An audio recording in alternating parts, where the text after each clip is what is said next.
Bonsoir et bienvenue en ce dimanche 27 février 2022. Et nous en sommes arrivés ce soir à la méditation numéro 700 et plus particulièrement à la méditation numéro 414 dans le livre de l'Apocalypse que nous méditons ensemble depuis le 1er janvier 2021. Avant de poursuivre notre méditation du soir, prions. Père, dans le nom de Jésus, bien-aimé Saint-Esprit, nous te demandons chaque jour, à chaque instant, de nous enseigner à vivre continuellement dans la reconnaissance. Cette reconnaissance qui devrait être, je dirais, la règle de notre vie. Cette reconnaissance qui nous permet, envers toi, de savoir que tu nous donnes toujours ce qu'il faut pour combattre. Tout nous a été donné. Notre Seigneur a dit à la croix, tout est accompli. J'ai tout donné. On le voit très bien également dans Jean 17. Cette prière que tu fais, la prière sacerdotale que tu fais à notre Père pour chacun d'entre nous. Et tous ceux qui viendront et qui te recevront comme Seigneur et Sauveur de leur vie, jusqu'à ton avènement. Cette reconnaissance qui restaure nos vies. Tu nous le montres,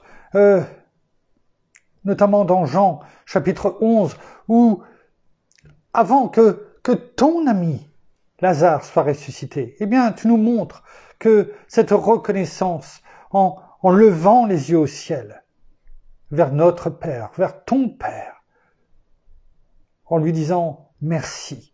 Merci non seulement de m'avoir entendu, de m'avoir écouté, d'avoir répondu déjà à ce que je te demande, avant que Lazare, soit ressuscité. Voilà cette reconnaissance que nous voulons avoir continuellement dans nos vies. Alors merci pour cet enseignement que tu nous donnes. Merci, parce que nous te devons tout, Père. Dans le nom de Jésus. Merci, bien-aimé Saint-Esprit. Amen.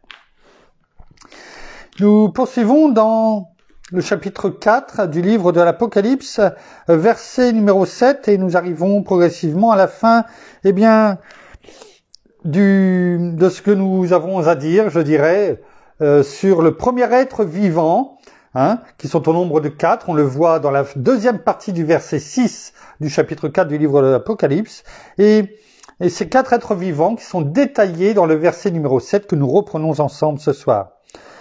Il est écrit: le premier être vivant est semblable à un lion. Le deuxième être vivant est semblable à un veau ou un taureau, nous allons bientôt le voir. Le troisième être vivant a comme un visage d'homme.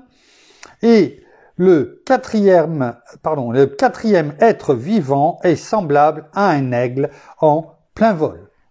Alors, hier nous nous sommes quittés en parlant justement et en voyant, ce qui est arrivé à Daniel, sa réaction, c'est aussi, la réaction du roi Darius, de l'époque, donc, par rapport, à Daniel qui avait été jeté dans la fosse au lion. Et donc, on peut voir ici, oui, quelquefois, nous sommes confrontés, on peut avoir ce courage, on l'a vu, dans toutes ces dernières méditations depuis 10 jours, on peut voir la force, le courage que la parole nous donne, que notre Seigneur nous donne, notre bien-aimé Saint-Esprit en nous. On l'a vu avec Samson, l'Esprit le saisit, et avec David, bien sûr, lorsqu'il a combattu le lion et l'ours, mais aussi Goliath, entre autres, et tant d'ennemis. Et on peut avoir ce cœur de lion, comme on a pu déjà en parler avec, le roi d'Angleterre. C'était Richard Cœur de Lion, son surnom. Mais avoir un cœur de lion, c'est une chose. Mais est-ce qu'on l'utilise? Pourquoi faire? C'est aussi cela.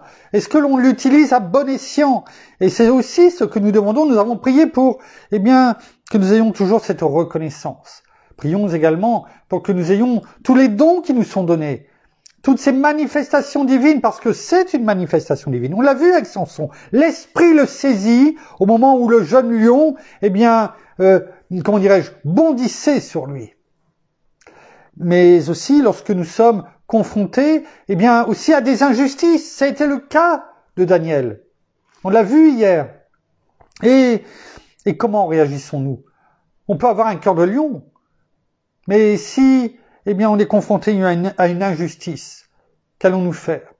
Est-ce que nous allons, eh bien, nous jeter à tête perdue en disant j'ai un cœur de lion, j'ai plein de courage et c'est une injustice, donc je veux me faire justice moi-même.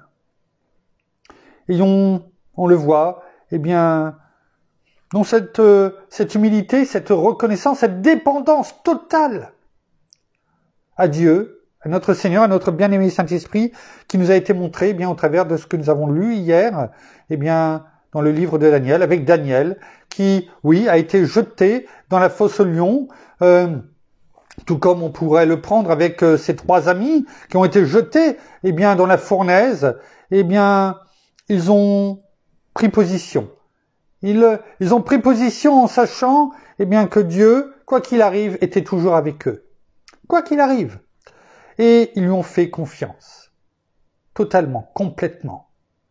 Et d'un côté comme de l'autre, avec ses 3 amis, les 3 amis de Daniel dans la fournaise, eh bien, même, eh bien, l'empereur, Nebuchadnezzar, eh bien, qu'est-ce qu'il a vu? Eh bien, il a vu un 4e homme parmi eux.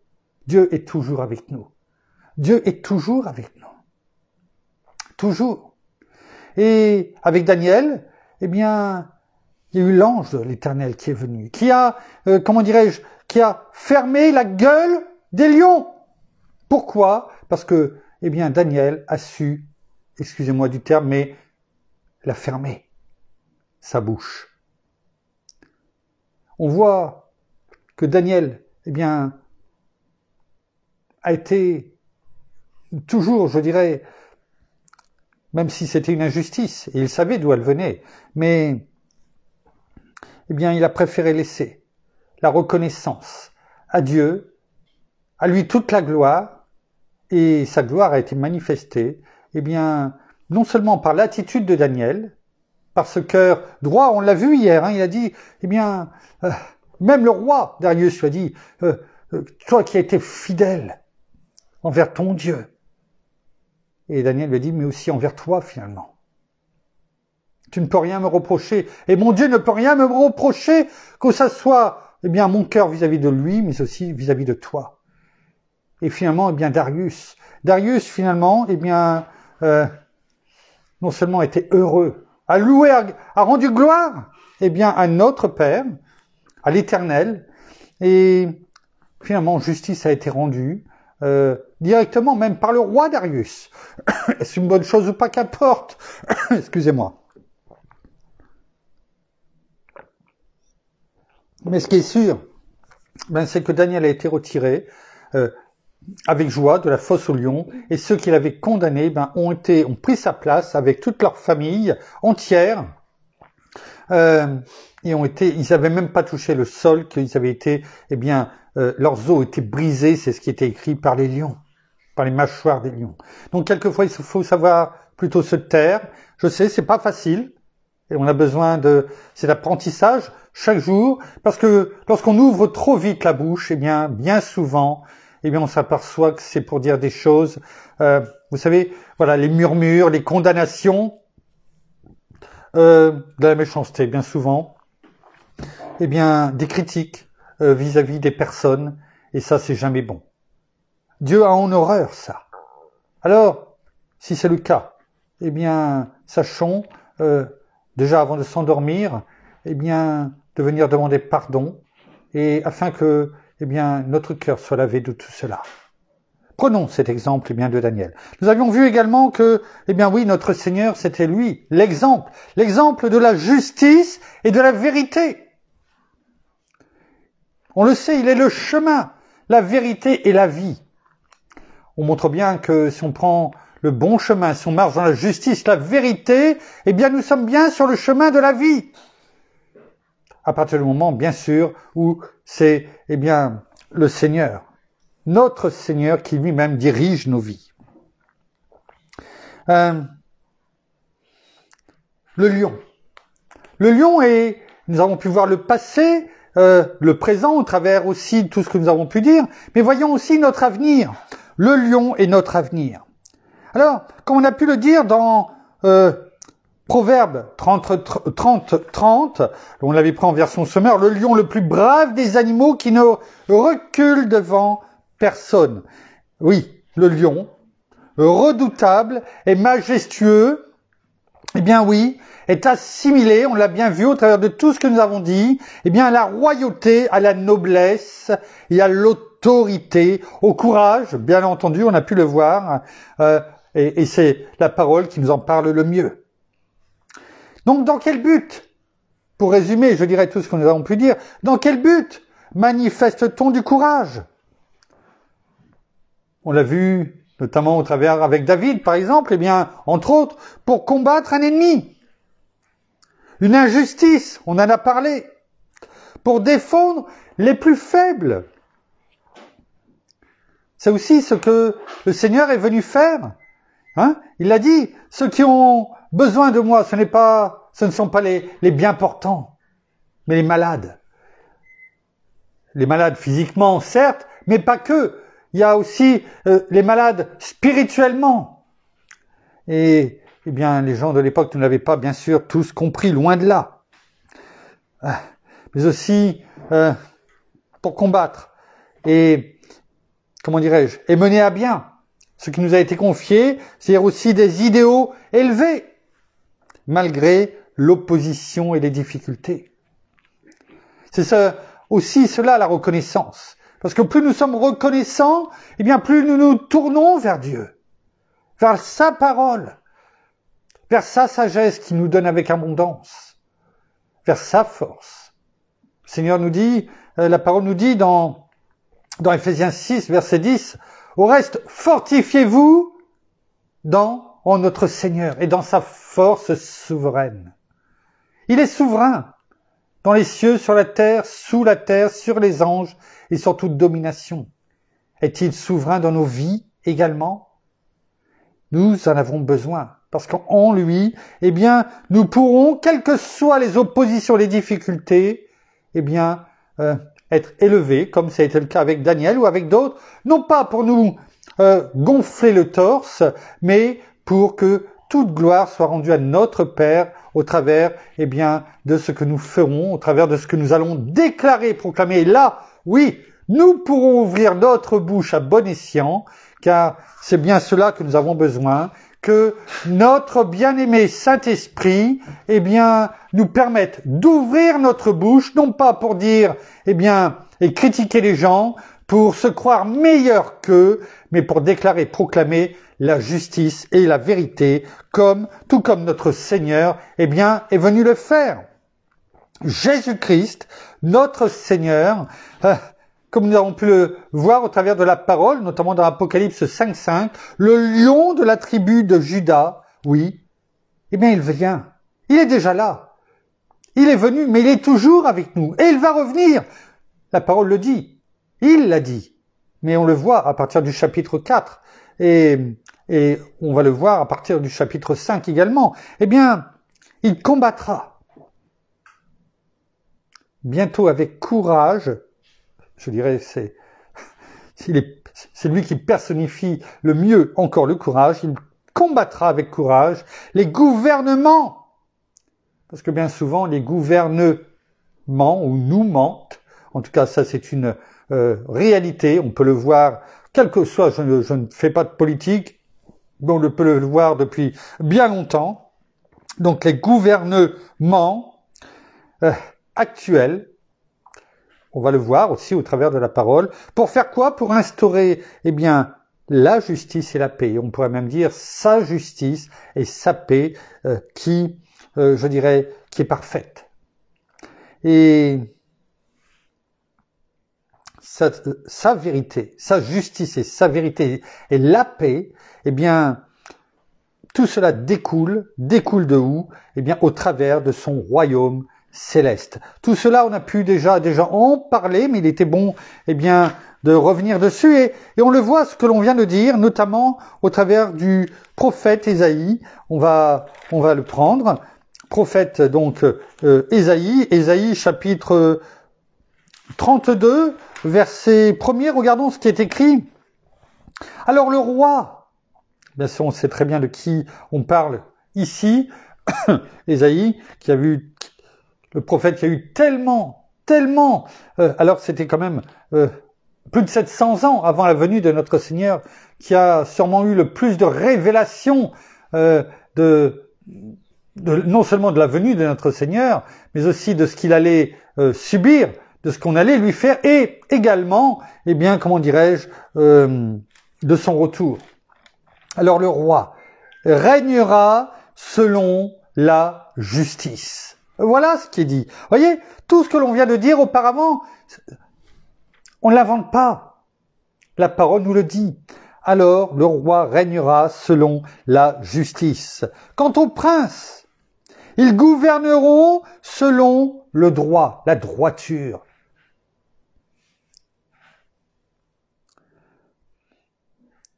On peut le prendre en une version que l'on n'utilise pas réellement souvent, mais en version Summer.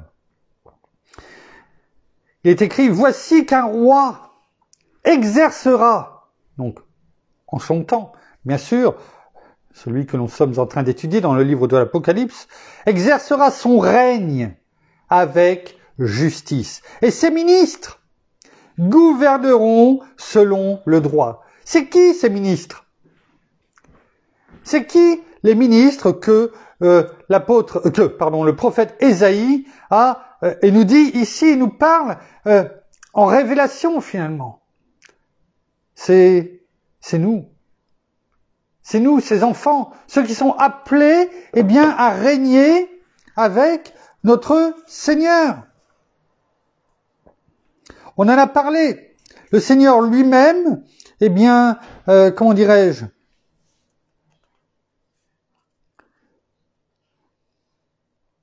j'essaye de retrouver le verset. Je ne vais pas prendre trop de temps.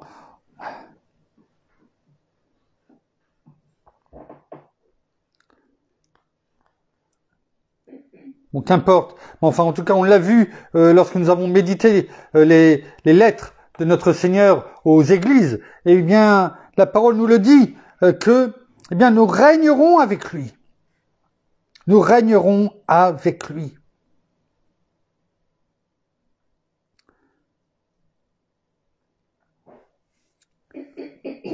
Je regarde. Bon, je ne retrouve pas la référence, pas qu'importe. La question n'est pas là. Il nous l'a dit, le Seigneur. Nous régnerons avec lui. Donc, là, la parole, quand il est parlé, eh bien, des princes, mais je préfère encore la version Summer à ce niveau-là, eh bien, et ces ministres gouverneront selon le droit. Parce que, on ne peut pas faire autrement, déjà, eh bien, parce que nous sommes avec notre Seigneur. Et lui, qui est l'exemple de la justice et de la droiture, eh bien, de la vérité, eh bien, nous serons revêtus, et nous le sommes déjà, c'est ce que nous devrions devoir faire, mais nous ne serons plus, eh bien, sur la terre, mais avec lui, et bien entendu, nous aurons revêtu notre corps glorieux, et nous régnerons avec lui, mais selon, eh bien, sa justice, sa paix, sa droiture, sa vérité. Regardons également ce qui est écrit dans ce même chapitre 32, au verset 17 et 18. On va le prendre d'abord en version Colombe, il est écrit, et là on voit la paix sociale et la tranquillité eh bien, qui régnera. Eh bien, il est écrit, l'œuvre et la justice, l'œuvre de la justice, ce sera quoi? La paix. Vous voyez, on revient à ce qu'on a dit.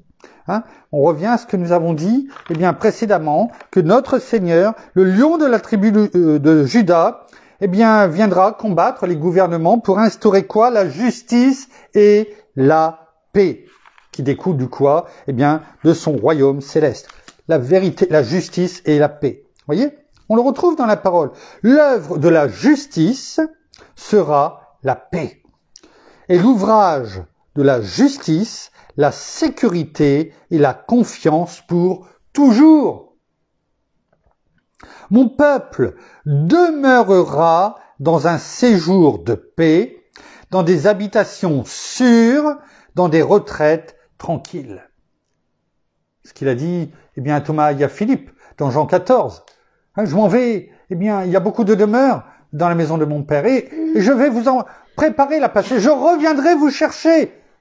Pas que, eh bien, Thomas et Philippe, mais pour tous ceux, eh bien, qui auront reçu le Seigneur comme Seigneur et Sauveur de leur vie, et tous ceux, eh bien, qui font partie de cette église, on va dire, fidèle, l'église de Philadelphie, que nous avons pu méditer, et cela doit nous fortifier à marcher, eh bien, dans ses pas, ici même, pas simplement en disant, mais demain, nous régnerons et nous ferons la justice. Non, déjà ici, nous avons le caractère de Christ en nous. Et cela on doit le laisser régner à travers nous. Ce n'est plus moi qui vis, c'est Christ qui vit en moi, dit Galates chapitre 2, verset 20. Mais il ne faut pas que cela soit simplement des paroles. Je crois que c'est Dalida qui chantait paroles et paroles et paroles. Oui, mais ce n'est pas cette chanson que nous voulons, eh bien, fredonner ou chanter. Nous voulons que ces paroles, la parole, eh bien, qui nous est donnée ici, dans Ésaïe chapitre 32, eh bien, soit dans nos vies aujourd'hui et demain. Nous devons refléter la justice, la droiture, parce que la parole nous dit que ça sera l'œuvre de la justice, eh bien, nous donnera la paix. Et l'ouvrage de la justice sera la sécurité, comment dirais-je, la sécurité pour nos vies. Et tout cela, eh bien, nous permettra de vivre dans des habitations sûres, dans des retraites tranquilles. Est-ce que ce n'est pas peut-être ce que, en le faisant déjà dès maintenant, eh bien, ce que le Seigneur va nous donner? D'habiter, eh bien, dans la tranquillité, dans des retraites, comme il est dit, tranquilles. La plupart du temps, vous savez, les retraités, eh bien, aujourd'hui, en tout cas, sont loin d'être tranquilles. Ils manquent de beaucoup de choses. Et plus on va avancer, pire ça sera. Donc, apprenons, eh bien, à demeurer ferme dans la parole de notre Père, parce que, eh bien, si nous pouvons avoir ces retraites tranquilles, là, bien sûr, il est parlé de retraite, de maison, mais extrapolons, parce que notre Père, eh bien, ne viendra pas simplement nous donner, eh bien, que, avec parcimonie, il donne en abondance. C'est ce que le Seigneur a dit. Moi, je suis venu pour apporter la vie à mes brebis et la vie en abondance. Regardons ces mêmes versets 17 et 18 dans le chapitre 32 du livre d'Ésaïe. Vous voyez, on parlait tout à l'heure, et le Seigneur, lorsque nous l'avons reçu comme Seigneur et Sauveur de notre vie, eh bien, on a reçu son caractère. Si c'est lui qui vit en nous, ce n'est plus nous, eh bien, nous avons Christ en nous. Et le Seigneur nous le dit. Celui qui demeure en moi comme moi en lui porte beaucoup de fruits. Déjà parce que nous avons son caractère, le fruit de l'esprit. Et regardons ce qui est écrit dans Ésaïe 32, versets 17 et 18. Le fruit de la justice sera quoi? La paix. L'effet de la justice, ce sera la tranquillité et la sécurité à tout jamais. Mon peuple habitera un domaine de paix, dans des demeures sûres, dans des maisons tranquilles.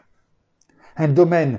Quand on parle de domaine, eh bien, notamment en Australie, comment dirais-je, même aux États-Unis, peut-être aussi en Angleterre, eh bien, mais un peu moins, eh bien, c'est une étendue. On n'en voit pas la fin. Au Brésil aussi, eh bien, c'est des hectares, des dizaines, des centaines d'hectares. Un domaine de paix et de tranquillité.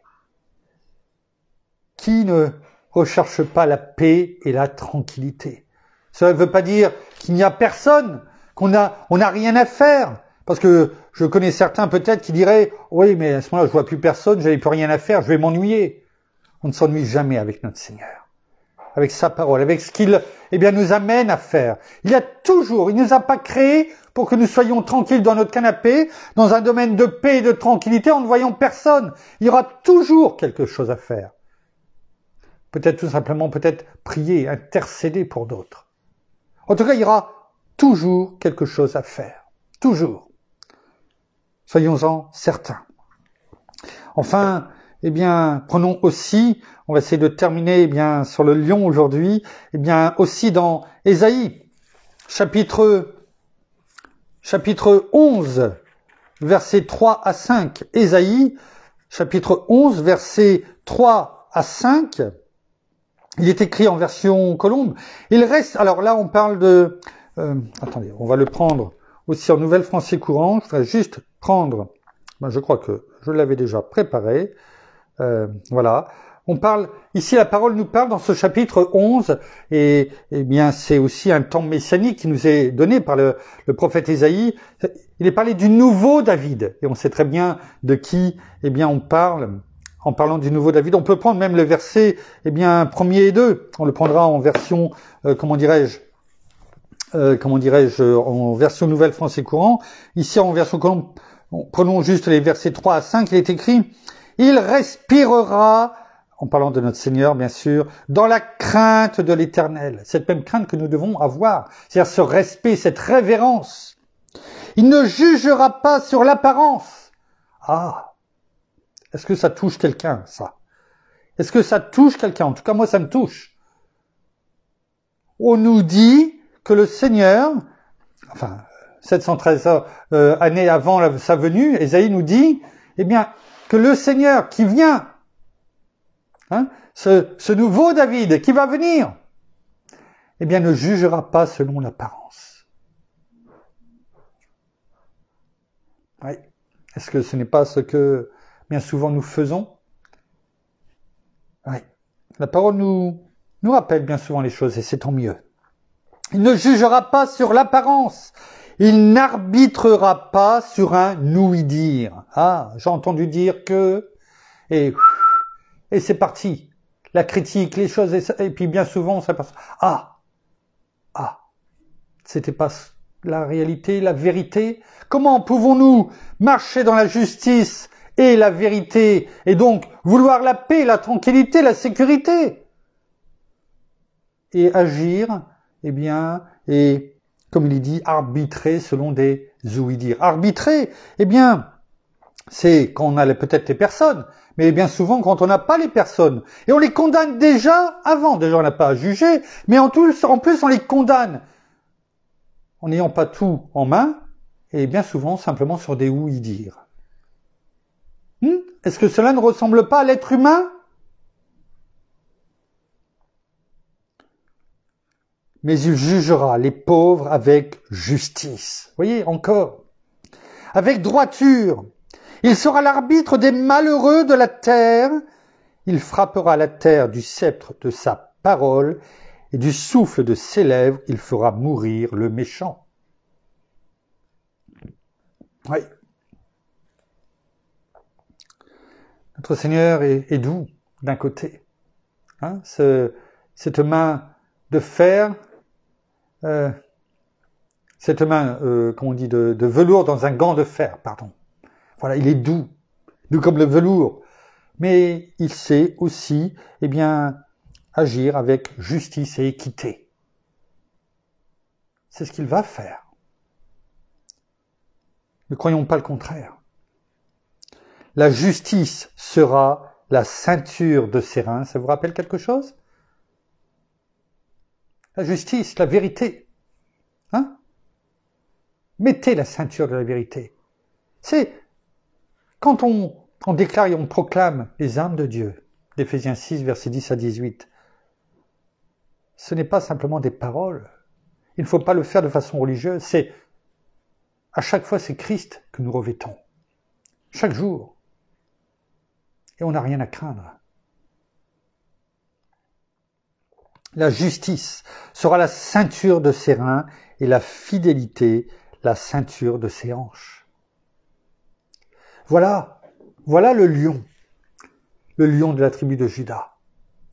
Celui à qui nous appartenons, celui avec qui nous sommes co-héritiers par la gloire de Dieu, par grâce tout simplement.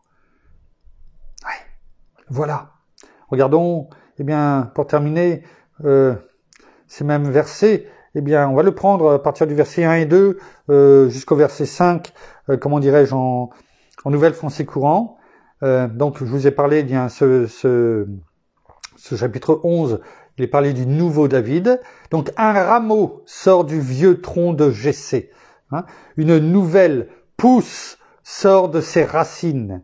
L'Esprit du Seigneur est sans cesse avec lui. L'Esprit du Seigneur est sans cesse avec lui. Rappelons-nous, eh bien, en tant qu'enfants de Dieu, aujourd'hui, eh bien, nous sommes le temple de Dieu. Et l'Esprit de Dieu habite en nous. 1 Corinthiens 3, 16, 17. C'est clair, net, précis. Alors, si nous sommes enfants de Dieu, et nous le sommes, si nous sommes le temple de Dieu, et que l'Esprit de Dieu habite en nous, si nous ne sommes qu'un avec notre Seigneur, lui, nous en lui, et lui en nous, tout comme il est un, Jean 17, avec notre Père et notre Père en lui, donc, forcément, ça veut dire que, eh bien, nous, par Christ notre Seigneur, eh bien, nous ne sommes qu'un avec notre Père. Il est écrit, l'Esprit du Seigneur est sans cesse avec lui, donc il est toujours avec nous. L'Esprit du Seigneur. Toujours. Et ce qu'il y a, c'est que bien souvent, on ne le comprend pas. On ne le vit pas. Nous n'avons pas un Dieu vivant en nous, comme David, eh bien, a pu le dire. L'Esprit, avec un grand E à chaque fois qu'on parle d'Esprit, hein, notre bien-aimé Saint-Esprit notamment. L'Esprit du Seigneur est sans cesse avec lui, l'Esprit qui donne quoi? Écoutons, la sagesse et le discernement. L'aptitude à décider et la vaillance. Tout ça, c'est un résumé de tout ce que nous avons pu dire depuis 10-12 jours. L'Esprit qui fait connaître le Seigneur et enseigne à l'honorer. On a prié la reconnaissance. Versets 3 à 5. Il lui inspirera d'honorer le Seigneur. D'honorer le Seigneur. C'est ça la reconnaissance. Vous voyez, on en parle ici. Merci, bien-aimé Saint-Esprit. Il ne jugera pas selon les apparences. On ne va pas revenir dessus, on en a parlé. Il ne décidera rien d'après écoutez bien, des racontards. Ah oui. Quelquefois, on prend des claques, hein, en écoutant la parole. Et c'est bien. C'est pas pour nous faire mal. C'est simplement pour nous remettre dans le droit chemin.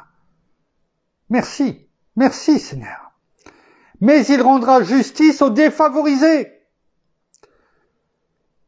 Il sera juste pour les pauvres du pays. Sa parole, comme un bâton, frappera le pays. Sa sentence sera mourir le méchant, en temps et en heure voulu.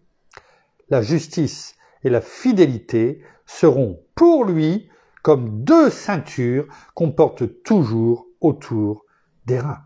Alors, ces deux ceintures ne sont pas simplement faites pour que notre pantalon, eh bien, ne tombe pas, mais elles sont faites pour être utilisées. La vérité, la justice, c'est ce que nous devons, eh bien, nous munir chaque jour, en permanence, que notre Seigneur, eh bien, tout comme nous l'avons prié pour la reconnaissance, eh bien, nous remplisse chaque jour. Que nous ayons, eh bien, tout ce que nous avons pu entendre encore aujourd'hui, eh bien, gravé sur les tables de notre cœur, parce que nous voulons, eh bien, vivre dans ces domaines de paix et de tranquillité. Alors, en conclusion, pour en tout cas ce premier être vivant qui est le lion, eh bien, on peut donc déduire que le premier être vivant qui ressemble à un lion, en tout cas, eh bien, symbolise, comme on a pu le lire, la royauté, l'autorité et le courage au service de la justice et de la vérité. Et les faits, eh bien, on a pu le lire, c'est la paix, c'est la tranquillité. Merci, Père. Merci, Seigneur. Merci, bien-aimé Saint-Esprit, une fois de plus pour ce que tu nous as montré ce soir. On venait juste de rentrer, je vous dis franchement, et mon épouse en est témoin. Je ne savais pas trop comment aborder les choses ce soir, mais notre bien-aimé Saint-Esprit, eh bien, nous amène toujours, eh bien, quand la parole doit être déclarée et proclamée, eh bien, à avoir toujours, eh bien, les bonnes choses, en tout cas, les bonnes références en travers de la parole et qui nous sont données. On veut être là en toute transparence. Je ne suis pas meilleur qu'un autre. Je suis comme vous et c'est ensemble, eh bien, que nous progressons chaque jour et c'est très bien ainsi. Merci Père, merci Seigneur, merci bien-aimé Saint-Esprit. Seigneur, merci encore ce soir pour ta parole, merci encore pour ta patience et ton amour, Père, merci parce que tu es là avec chacun d'entre nous. Alors oui, que nous nous revêtions non seulement de toutes ces armes que tu nous as données, mais aussi merci pour ce courage, merci pour cette force que tu nous donnes chaque jour, même si par moments, cela peut être compliqué ou difficile pour certains d'entre nous, tu veux nous remplir et tu nous remplis de force et de courage. Nous en avons tellement besoin, jour après jour, que ce soit dans notre vie personnelle ou dans tout ce que nous devons accomplir, nous avons besoin de toi avec nous chaque jour.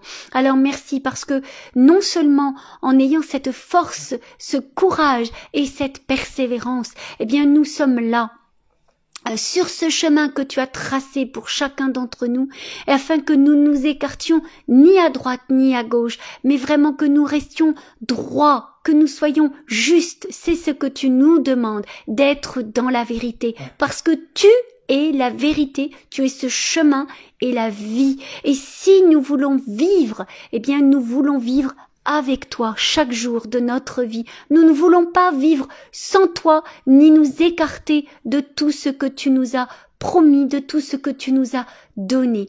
Alors soyez tous fortifiés dans la force de notre Seigneur Jésus-Christ, mais aussi revêtez-vous de toutes ces armes et surtout persévérez dans la foi, dans le courage et dans la droiture, ainsi que dans l'intégrité.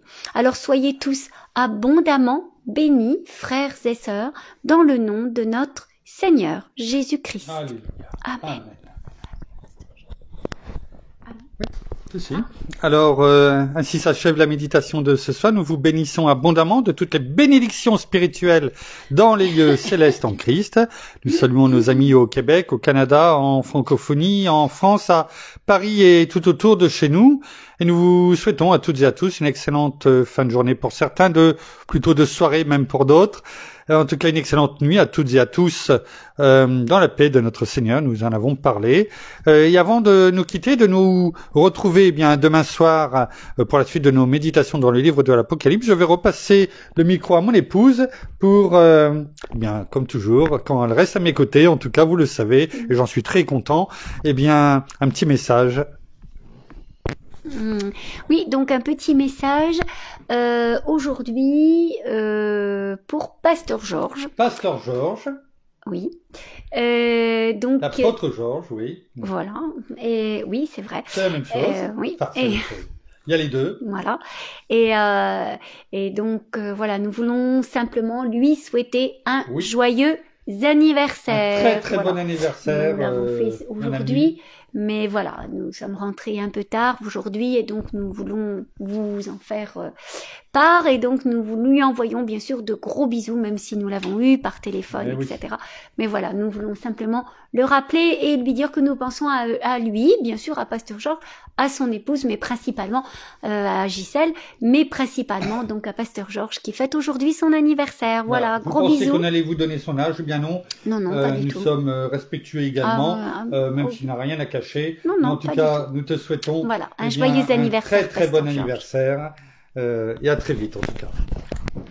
Voilà, donc ainsi s'achève notre méditation d'aujourd'hui. Donc en attendant de se retrouver tous ensemble demain pour la suite de nos méditations, soyez abondamment bénis. À demain. Au revoir.